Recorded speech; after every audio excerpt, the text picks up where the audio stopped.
एक बहुत लंबा फासला जो उनको तय करना है। यूई उन्होंने बहुत इनिशियल स्टेज पे वो फाइट्स दी थी और अभी भी वो सर्कल के काफी ज्यादा बाहर देखने को मिल रहा है। लाइफक्राफ्ट बिल्कुल मोगो वाला रोटेशन कर रही है। पहले दूसरे तीसरे सर्कल में आप ब्लू जोन का डैमेज लेते रहिए, एज टू एज खेलिए, लेकिन क्या वो गेम प्ले और फाइट्स भी वैसी निकाल पाएगी, वो भी एक सवाल होगा। जिस तरीके से लाइफक्राफ्ट खेलना जरूर चाहेगी। ओजी के प्लेयर्स, रेवेनेंट के प्लेयर्स एक दूसरे के आमने सामने, और फ्लॉक को पहले TWOB ने खत्म कर भी दिया था, तो रेवेनेंट ऑलरेडी एक मैन डिसएडवांटेज में है। ऐसे में वो अपने किसी और खिलाड़ी का नॉक होना शायद ना झेल पाए, क्योंकि फिर उनके ही ऊपर पूरा केओस आ जाएगा। तो रेवेनेंट का माइंडसेट किस तरीके से होगा जब उनके आसपास फाइट्स आएंगे, और अब सर्कल भी सब प्लेयर्स को धकेल ही रहा है। मीनवाइल यहाँ पर दिक्कतें हो सकती हैं, क्योंकि यूसी गेमिंग और टीम ट्विस्टेड सोल जो यासनाया में शुरुआत हुई थी, वो रोटेशन एक दूसरे के साथ यहाँ तक पहुंच चुकी है। जी, और काफी पैरेलली रोटेट करते हुए नजर आए टीएस और यूसी। अभी के लिए जो नॉर्दर्न एज का कंट्रोल है उसकी तलाश में यूसी जा जरूर रहे हैं, और आप कह सकते हैं कि अगर सामने से टीम्स आती हैं तो गेट कीपिंग सिनेरियोस वो भी यहाँ पर बैठा सकते हैं। बट TWOB चलिए उनकी रोटेशंस भी काफी ज्यादा एक्यूरेट हमें देखने को मिल रही है। और ये जो सर्कल अभी जहां बना है ना, थोड़ा ओपन एरियाज हमें देखने को मिलते हैं, तो ऐसे में कवर्स आप किस प्रकार से यूज करते हैं, मैप नॉलेज आपके पास कितना है कि सही रेजेस और बाकी सारी चीजें कहाँ मौजूद रहेंगी, जहां पर जाकर के आप एक होल्डिंग स्पॉट ले सकते हैं, वो बहुत ही ज्यादा क्रूशियल चीज बन जाती है। और ऐसे में यूसी अभी के लिए एक बढ़िया स्पॉट पे। एंकी देखिए, नंबर्स की बात सब अलग हो जाती है कि चलिए राउंड 1 में 12 मैचेस हैं, सब चीजें हैं, उस कॉन्वर्सेशन पर आएंगे जरूर, बट इस समय रोलेक्स कोशिश कर रहे हैं कि वो अपनी टीम के लिए सर्वाइवल निकाल सके, और इंस्पिरेशन उनकी इस समय सिर्फ एग्रेसिव जाना। हालांकि ये थ्रोएबल थोड़ा ही उनके ऊपर आ चुका था, लेकिन अब नीचे की तरफ वो कूदे हैं और फाइट लेने के लिए तैयार रहेंगे, फिनिश निकालेंगे भी।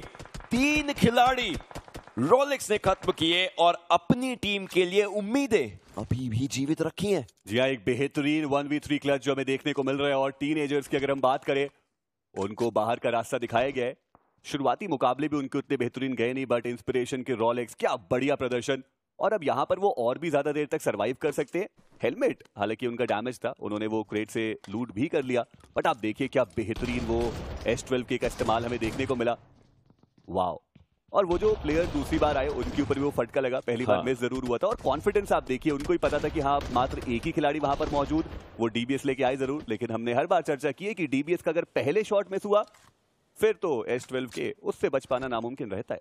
वापस उस कॉन्वर्सेशन पर आते हैं कि देखिए, हमें राउंड के नंबर्स और सब चीजें पता है कि भाई राउंड 1 में आपको 12 मैचेस मिल रहे हैं, सब चीजें हो रही हैं, 128 टीमें हैं, बट मेंटली राउंड 1 कितना इंपॉर्टेंट है टीम्स के लिए बाकी राउंड्स के कंपैरिजन में, आपको क्या लगता है? देखिए ऑब्वियसली बहुत ही ज्यादा इंपॉर्टेंट है, क्योंकि फाउंडेशन यहां से बनती है, शुरुआत आपकी कैसी होती है वो बहुत ही ज्यादा इंपॉर्टेंट रहता है, और आप ग्रो कितना कर रहे हो वहां से। फॉर एग्जाम्पल अगर हम बात करें टीम 8-बिट की BGS 2024 में, तो शुरुआत उनकी काफी खराब हुई थी।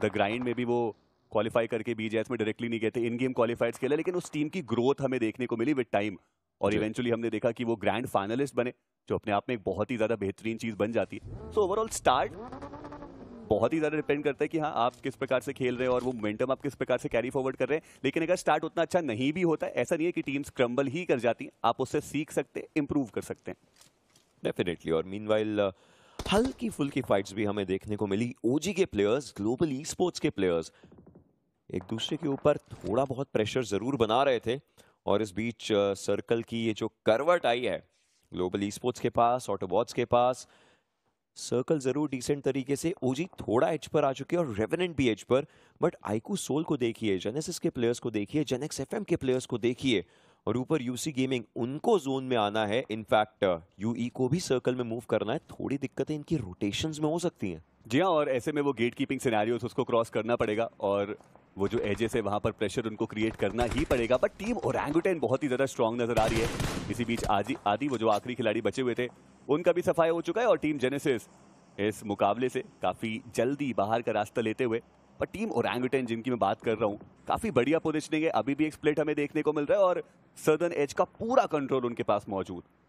इस समय ट्विस्टेड सोल के टेस्क को हम देख रहे थे, उनका टास्क बस ये है कि अपनी टीम के लिए पॉइंट्स बटोरने हैं धीरे धीरे, और कोशिश रहेगी। बट जेनेक्स FM के प्लेयर्स ब्लू का डैमेज अभी भी टैंक करते हुए जा रहे हैं। चौथे सर्कल तक चलिए ठीक है, 5वें जोन से तो आपको उस सर्कल में खेलना है जहां पर खेलने का एरिया भी बहुत कम है। वो रियल एस्टेट कम होने का मतलब आपको ओपन में रुकना पड़ेगा। पहले जोन में पहुंच के हील्स लगानी है, तब तक किसी और ने आपको देख लिया तो और ज्यादा मुश्किल। ऐसे में सर्कल के बाहर रहना खतरे की एक अलग घंटी बजाता है और शायद ये खिलाड़ी किसी और टीम के घर पर ना चले जाएं, फिर तो इनको भी ब्रीथिंग स्पेस नहीं मिलेगी। जी हाँ, और साथ ही साथ अगर आपको किसी के घर पर जाना है तो आप जरूर हमारे official mobility partner hero extreme और 125R उसका इस्तेमाल कर सकते हैं काफी स्मूथ एक्सपीरियंस के लिए। बट इसी बीच टीम आईकू सोल वो TWOB के एक्सपीरियंस शायद उतना स्मूथ ना रखने दे, क्योंकि स्पॉट कर लिया गया है प्लेयर्स को। लेजेट एक ग्रेनेड वो कुक जरूर कर रहे हैं, रॉनी के नजदीक जा सकता था लेकिन उन्होंने वो थ्रो नहीं किया। लेजेट ने पहले मान्या को डाउन किया और अब वो मैन एडवांटेज TWOB के खाते में। बट खराब ये है, देखिए लोकेशन पता है लेजेट की, इस चक्कर में लेजेट को टेक डाउन करने की कोशिश हो सकती है, बट प्रिंस का भी कवर आया और उन्होंने आईकू सोल के एक और खिलाड़ी रॉनी को टेक डाउन किया और खत्म भी किया। और TWOB शायद इस फाइट से डिसएंगेज करना चाहे, जी नहीं, खिलाड़ी खत्म किए जा रहे हैं। सर्वित वो भी एक फिनिश अपने हिस्से में लेकर के जाएंगे। निंजा को भी खत्म किया है उन्होंने। इसका मतलब ये कि आईकू सोल इस गेम में ज्यादा बड़ा दाव नहीं खेल पाई। जी हाँ, 5 फिनिशेज उन्होंने निकाले थे और आप कह सकते हैं कि इनफैक्ट 6 जो टोटल फिनिशेज है वो उन्होंने निकाले हैं। TWOB की बहुत ही ज्यादा बेहतरीन शुरुआत, जहां पर 8 उनके खाते में जाएंगे। यूसी के यश उनको डाउन किया जाएगा। टीम जेनेक्स FM वो फियरलेसली खेल रहे, लेकिन करण उनके ऊपर नॉक आएगा और वो लाइव क्राफ्ट के ट्रिगर है जिन्होंने ऊपर से उनको नॉक किया है। TMG की बात करें, अब वो भी इस फाइट में इन्वॉल्व हो रहे हैं, यानी कि क्लोज क्वार्टर्स में बहुत सारी जो टीम्स है वो मौजूद और एक दूसरे के ऊपर शॉट्स लेते हुए। और ये एरिया भी काफी ज्यादा स्लांटेड एरिया के हिसाब से बन जाता है। लो ग्राउंड वाले खिलाड़ियों के लिए कवर सिर्फ पेड़ या ये सब रहेगा, लेकिन हाई ग्राउंड वाली जो टीम्स हैं वो सोचे किस तरीके से पूरी फाइट अपने हित में लेकर के जा सकते हैं। एक खिलाड़ी को टेक डाउन करना है लो ग्राउंड पर, फिर सारी टीम पुश कर सकती है, रश कर सकती है। लाइव क्राफ्ट के प्लेयर्स, इनको इस कोड को क्रैक करना पड़ेगा। लो ग्राउंड से हाई ग्राउंड थ्रोएबल्स किए जा सकते हैं, लेकिन वो फिनिश कंफर्मेशन या नॉक कंफर्मेशन चाहिए, बट वो आता हुआ दूसरी तरफ से। और in fact TMG gaming Genex FM के ऊपर हावी हो सकती है। देखिए नदर्न साइड में वो क्लस्टर्स हमें देखने को मिल रहे हैं। TMG की बात करें, लाइव क्राफ्ट की बात करें, जेनेक्स FM, TWOB, ये सारी टीम्स हमें उस नदर्न एरिया में देखने को मिल रही है। बट जोन का शिफ्ट आया और जोन गया है टीम ओरंगुटन के फेवर में, जोन गया है ग्लोबल ई स्पोर्ट्स के फेवर में। और मवी की वो मैजिकल रोटेशन से एक बार फिर से हमें देखने को मिल जाएंगी। बट टीम रेवनेंट के साथ वो फाइट जरूर हो सकती है ओरंगुटन की उस सदर्न एज के कंट्रोल के लिए। टीम रेवनेंट ने ऑलरेडी अपना एक खिलाड़ी गवा दिया, बट इसी बीच TWOB उन्होंने TMG के एक प्लेयर को डाउन किया। बट अभी भी ये सारी ही फाइट सर्कल के बाहर हो रही है और स्टेज 5 का डैमेज तो बहुत ज्यादा होने वाला है। जेनेक्स FM को तो ऑलरेडी सर्कल के अंदर ही डैमेज दिया जा रहा है, जहां लाइव क्राफ्ट के प्लेयर्स एक तरफ से प्रेशर बनाते हुए TMG के प्लेयर्स दूसरे एरिया में जरूर हैं। तो प्रेशर उनके ऊपर आता हुआ और अब बचे हैं तो सिर्फ स्पाइडर जॉर्ड। बिलियन को पता है कि उधर स्मोक्स हो रखे हैं, बिलियन को पता है कि भाई उस स्मोक के अंदर ही शॉट्स लेने, और एक अगर क्रॉसएयर लग गया तो फिर तो पूरे के पूरे स्प्रेज ही उस डायरेक्शन में जाएंगे। जेनेक्स FM, स्पाइडर जॉर्ड आखिरी खिलाड़ी सर्वाइव कर रहे हैं। मीनवाइल ऑटोबॉट्स और TWOB, इनके एक फाइट, सर्वित के ऊपर ग्रेनेड आया लेकिन उन्हीं से लग के बाउंस बैक कर गया। जी और एक और ग्रेनेड आया वहां पर जहां पे लेजेट के ऊपर वो स्प्लैश डैमेज आया है। सर्वित उनके बहुत नजदीक, वो ग्रेनेड, और वो विज़गॉड रहेंगे जिन्होंने सर्वित को डाउन किया। तो आप कह सकते हैं कि टीम ओरंगुटन वो हर दिशा में फाइट लेते हुए नजर आ रहे हैं। अभी कुछ देर पहले वो ग्लोबल ई स्पोर्ट्स की मुश्किलें बढ़ा रहे थे और अब TWOB की भी। तो पोजिशनिंग जो है वो ओरंगुटन की बहुत ज्यादा स्ट्रांग, और मेरे ख्याल से इस मुकाबले में चिकन डिनर की प्रबल दावेदारी भी। ओरंगुटन के पास, ग्लोबल ई स्पोर्ट्स के पास जगह है, लेकिन जगह बनाने की जो कोशिश है वो TWOB के लेजिट कर रहे हैं।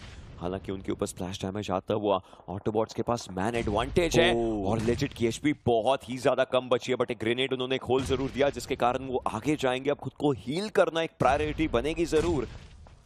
दो फर्स्ट एड जिस खिलाड़ियों के पास, और DBS अगर कोई क्लोज रेंज पर आए तो फिर DBS ही चलने वाली है। बट लेजेंड कितनी देर तक वो सर्वाइव कर सकते हैं, सर्वाइवल बहुत जरूरी इस समय उनका। ऑटोबॉट्स ने बहुत ज्यादा थ्रोएबल्स का इस्तेमाल वहां पे कर दिया। अच्छी बात यह है कि ऑटोबॉट्स के पास भी वो एज का कंट्रोल देखने को मिल जाएगा। वेड बाबा उन्होंने लाइव क्राफ्ट के ट्रिगर को डाउन किया। इंस्पिरेशन के रॉलेक्स वो जो आखिरी खिलाड़ी बचे थे उनको भी फिनिश ऑफ किया जाएगा। और TMG भी वो है जो लाइव क्राफ्ट की मुश्किलें बढ़ा रही है, यानी कि एक तरफ से ऑटोबॉट्स, दूसरी तरफ से लाइव क्राफ्ट, और देखते ही देखते TMG मुश्किलें उनकी बहुत ज्यादा बढ़ती है। बट अब TWOB के प्रिंस वो आगे निकलने की कोशिश कर रहे थे। ऑर्लो ने शॉट जरूर दिए लेकिन दूर दराज के इलाकों से उनकी भी HP कम की गई है। प्रिंस इकलौता खिलाड़ी था जो सर्कल के अंदर था और उन्हें खत्म किया गया। वो रियल एस्टेट बहुत इंपॉर्टेंट प्रॉपर्टी बन चुकी है इस समय, लेकिन हाई ग्राउंड और लो ग्राउंड के एरियाज उस पर कैसे खेला जाएगा? टीएमजी के पास प्लेयर्स हैं बट सर्कल में एरिया नहीं। ट्विस्टेड सोल के प्लेयर्स एकदम एज पर, लेकिन उनके सामने टीम्स है जो उन्हें दिक्कतें दे सकती है, मल्टीपल टीम्स। लेकिन प्रॉब्लम इस समय सिर्फ एक, वो है कि अगले 50 सेकंड में सर्कल में जाएगा तो जाएगा कौन? जी हाँ, रेवेनेंट के सेंस से एकमात्र ऐसे खिलाड़ी जो भी सर्कल के अंदर मौजूद है और बाकी 22 खिलाड़ी सर्कल के बाहर। ये मुकाबला बहुत ज्यादा इंटेंस होने वाला है। ऑटोबॉट्स वो बिल्कुल एजेस पे मौजूद है, स्मोक्स का उन्होंने इस्तेमाल किया है, लेकिन वो इंक्लाइंड एरिया जहां से काफी इजीली उनको स्पॉट किया जा सकता है। जेनिक्स एफएम के स्पाइडर जॉट की बात करें तो वो अभी भी सर्कल के बाहर हमें देखने को मिल रहे हैं, ब्लू का डैमेज लेते हुए, और हील बैटल करने की वो कोशिश कर जरूर रहते, लेकिन उनका भी सफाया होगा। मात्र एक प्लेसमेंट पॉइंट ही मिल पाएगा उनको। ट्विस्टेड सोल के प्लेयर्स के ऊपर अब प्रेशर डालना शुरू कर दिया गया है। टीएमजी को पता है कि भाई हाई ग्राउंड है और अगर उन्हें ये गेम जीतना है तो पहले ट्विस्टेड सोल को ही खत्म करना पड़ेगा ताकि जोन में जाने के लिए जो एरिया है वो अच्छे से बन सके। उनके बैक साइड पर जो ऑटोबॉट्स का झुंड है वो भी दिक्कतों के अंदर जरूर उनको लेकर के आ सकता है। तो टीएमजी अब जब सर्कल धकेलेगा तो धीरे धीरे मूवमेंट करना, सब टीम्स एक दूसरे के साथ मूव करेंगी, लेकिन ऑटोबॉट्स के ऊपर आ रहे हैं टीएमजी के खिलाड़ी, ये दिक्कत हो सकती है। बीस्ट ने मीनवाइल ट्विस्टेड सोल को दिक्कतें दी, बट टीएमजी वो आए जरूर, लेकिन आए बिना इंफॉर्मेशन के। जिस चक्कर में बचे हैं तो सिर्फ एक खिलाड़ी स्केलेटन जो सर्वाइव करने की कोशिश कर रहे थे, बट ऑटोबॉट्स उन्हें शायद एक जीवन दान मिला, या फिर कहें कि अकेले रिको बचे हैं बस अब। जी हाँ, और देखना ये कि रिवाइवल हो पाएगा नहीं, क्योंकि रेवेनेंट की वो टीम है जो यहाँ पर ग्रेनेड्स जो है उसका इस्तेमाल करते हुए नजर आ रहे हैं, और देखना ये कि क्या वो ग्रेनेड्स के कनेक्शंस बनेंगे। क्रेटोस है जो सबसे आगे मौजूद, और उन्होंने भी फिनिश फीड रीड की जरूर होगी। वहीं दूसरी तरफ ग्लोबल ई स्पोर्ट्स और टीम ओरंगुटन की जो फाइट है वो चलती हुई। वेरॉन वो आएंगे, निंजा बॉय को उन्होंने डाउन किया, मवी वो प्ले जोन का शिकार होते हुए नजर आएंगे, और ग्लोबल ई स्पोर्ट्स उनका जो सफाया है वो हमें देखने को मिल जाएगा। टीम ओरंगुटन के एप्स वो पूरी तरीके से तैयार है इस लॉबी में अपनी छाप छोड़ने के लिए, और अभी के लिए मात्र 3 टीम्स बचती है, और ऐसे में ऑटोबॉट्स उनके पास भी अच्छी अपॉर्चुनिटी है इस पर्टिकुलर मैच को अपने फेवर में लेके जाने के लिए। मिल्टा के पीछे का ये सर्कल और मिल्टा के आगे की कहानी रेवेनेंट हमेशा लिखना जानती है।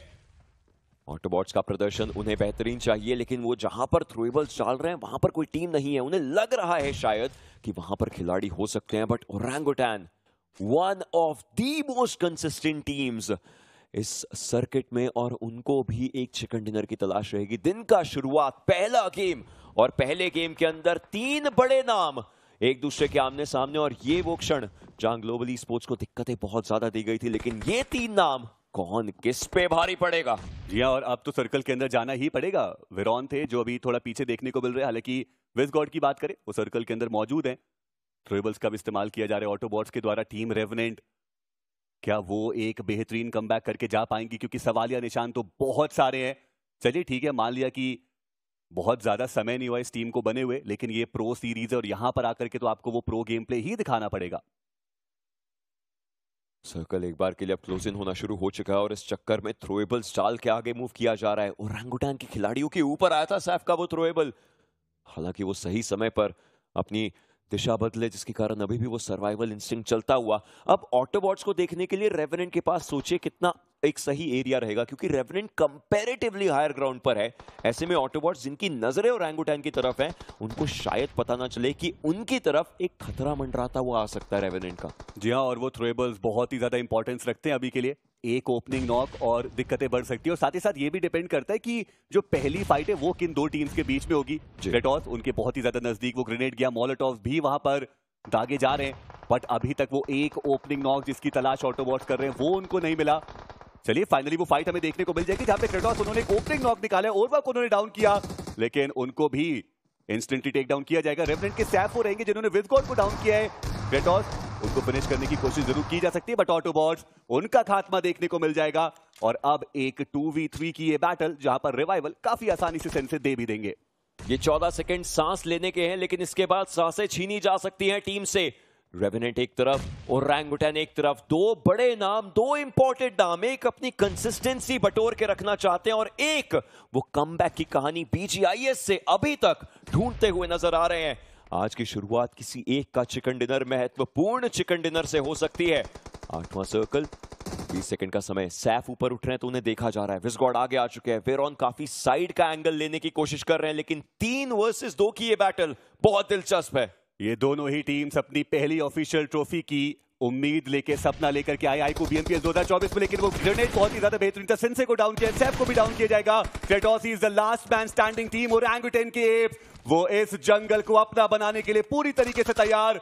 क्रेटोस एकमात्र खिलाड़ी वो रहेंगे जो सर्वाइव करे, लेकिन पोजीशनिंग तो उनकी भी रिवील्ड है। डैमेज उनके ऊपर बहुत ज्यादा, एक perfect grenade and team orangutan they will B